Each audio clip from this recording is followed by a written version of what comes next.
हम तुम्हारे साथ हैं। शेतकऱ्याचा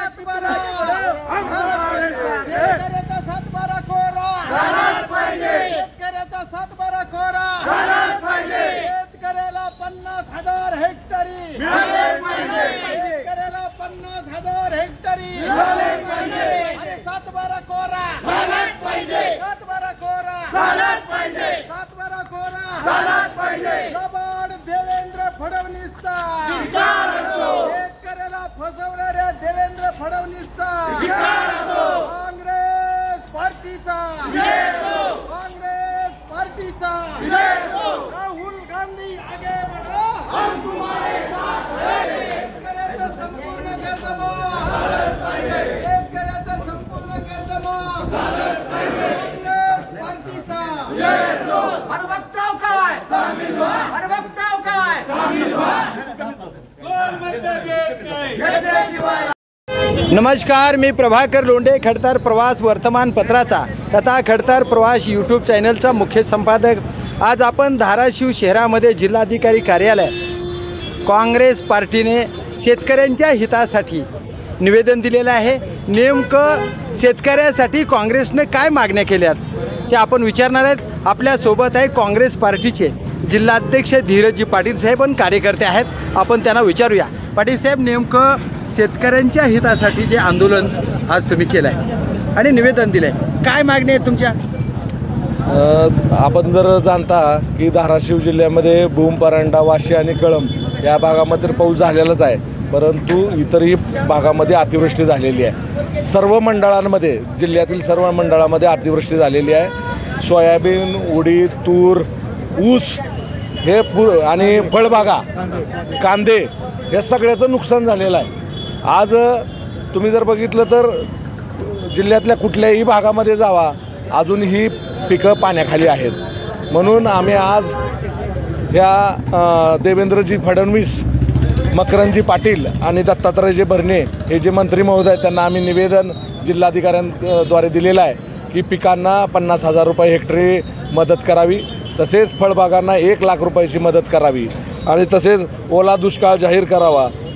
सोयाबीनला 6,000 भावावर जाहीर केला होता आपण, तो देण्यात यावा। तसेच कापणी प्रयोग जो पीक विमाच्या निकषामध्ये त्यांनी नवीन लावलेला आहे, 1 मीटर बाय 1 मीटरचं कापणी करायची आणि त्यामध्ये जर 1 किलोपेक्षा जास्त जर एखाद्याचं धान्य आलं असेल तर त्याला त्या निकषात बसवायचं नाही।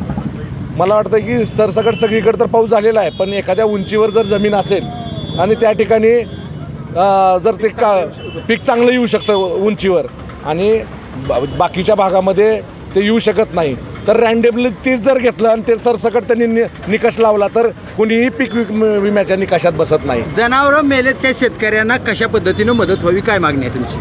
आम्ही जनावर आज मला वाटतं की कुठलंही जनावराचं घ्यायचं म्हटलं, म्हैस असेल, गाई असेल तर 1,20,000 1,30,000 मिळते। आणि ज्याच्या घरामध्ये मयत झालेले आहेत पूरग्रस्त माणसं, पूरग्रस्तामुळे त्यांच्यासाठी किती मदत जाहीर करावी? कलेक्टर म्हणाले आम्ही 4,00,000 रुपये प्रत्येक व्यक्तीला दिलेत, तर तुमची मागणी आणि शेतकऱ्याची मागणी काय आहे? आज मी काय म्हणतो की ज्या घरामध्ये मयत झाले असेल आपण त्या व्यक्तींना कितीही देऊ शकलो तरी आपल्याला ते ही होऊ शकणार नाही, पुरणार नाही।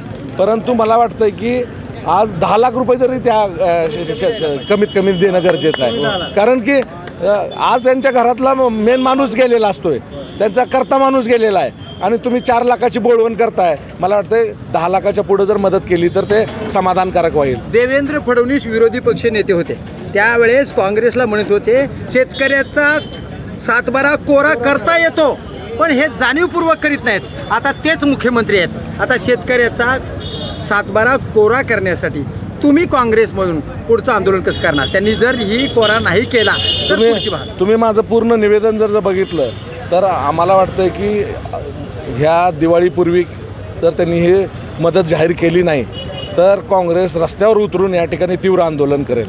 तर हे आहेत काँग्रेस पार्टीचे धाराशिवचे जिल्हाध्यक्ष धीरजी पाटील साहेब।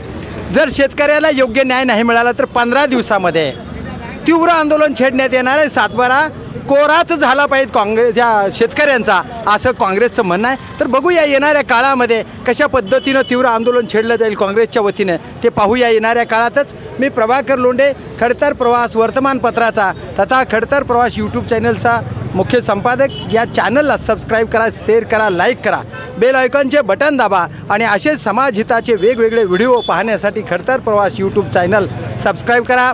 धन्यवाद. धाराशिवकर. जय हिंद, जय महाराष्ट्र.